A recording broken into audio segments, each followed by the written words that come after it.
In this video, we're going to go over the basics of compression, and we'll hear some audio samples along the way. But what is compression, and how can you use it to make better recordings? Well, compressors are one of the more important tools an audio engineer has. During a typical recording session, some degree of compression may be used on nearly every channel of audio as well as the main output. Having a good grasp of how compression works will help immensely in creating better mixes. When recording sound, some parts will be loud and other parts will be much quieter. This is called dynamics. And often these differences are supposed to be there, like when the drummer hits just a little harder during the chorus to give it more power. But sometimes dynamics are not intended.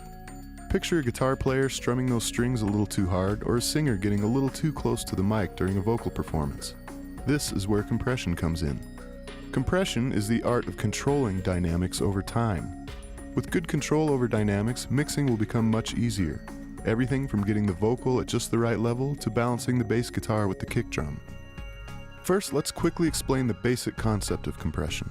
I like to think of a compressor as similar to a volume control that automatically adjusts itself, turning a signal down when it gets too loud or bringing it up if it gets too quiet. This can be quite valuable when you're trying to get a very dynamic track to sit nicely in the mix. Well, let's dive a little deeper and see what all the fuss is about. A compressor has 5 basic settings: threshold, ratio, attack, release, and makeup gain. First, the threshold. A compressor reduces the level of audio that exceeds a certain threshold. A lower threshold means a larger portion of the signal will be treated. If you want the compressor to reduce only the loudest parts of the signal, you would use a higher threshold setting. Next is the ratio. Ratio controls the strength of the compression. A ratio of 4:1 means that if the input level is 4 decibels over threshold, the signal will be compressed to be only 1 decibel over threshold. A ratio of 1:1 is the same as no compression, since the input level is always the same as the output level. On the other hand, a ratio of 10:1 would be considered a lot of compression, since the input level is 10 times higher than the output level. Alright, next is the attack control. The attack is the speed at which the compressor reacts once its threshold has been exceeded.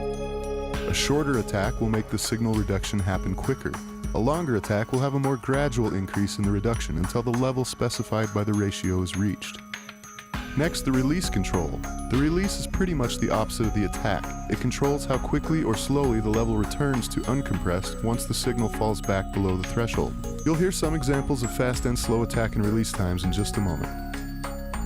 And finally, the 5th control is pretty self-explanatory. The gain, or makeup gain, is simply an output volume control. Since compressors reduce the level of the louder parts of the track, the overall volume will slightly decrease. The makeup gain can be used to bring the overall level back up.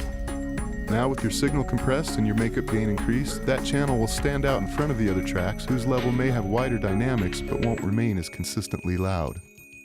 Okay, now we want to show you a couple examples of how a compressor might be used on a few different sources.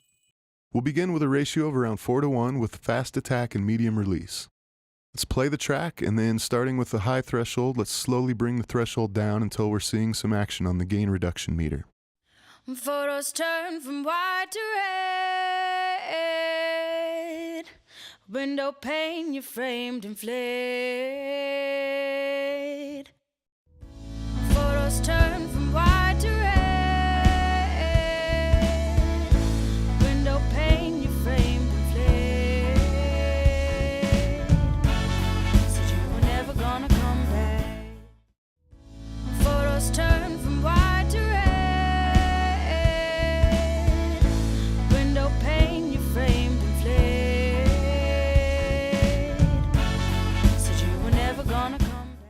Okay, next let's try a snare drum. Now this is a pretty loud rock snare, so let's begin with a ratio of 5:1 and a medium fast attack with a medium release.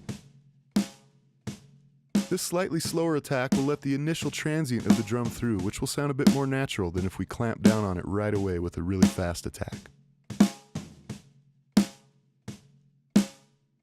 The slower release time can make the decay of the drum sound just a little longer. The snare drum can really be tailored by creative compression, so keep tweaking those knobs. Alright, next let's squeeze some bass guitar. Since this is a rock track, we want to keep our bass fairly consistent and level, so let's start with a 5:1 ratio. Let's give it a fast attack and slow release time.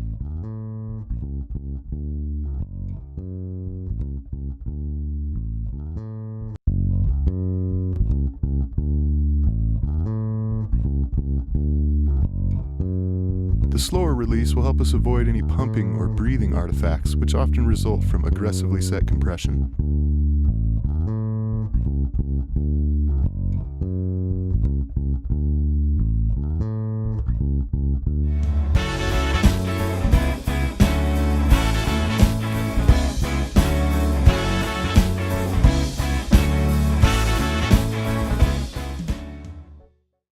And finally, the mix bus.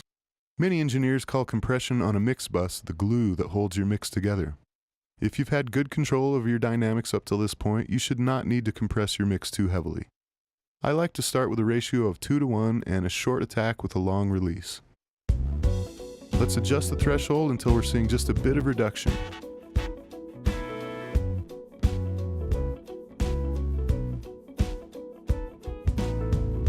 We can play with the attack to taste depending on the source. It is really easy to overcompress at this point, so be careful. You still want to retain the intended dynamics of the track.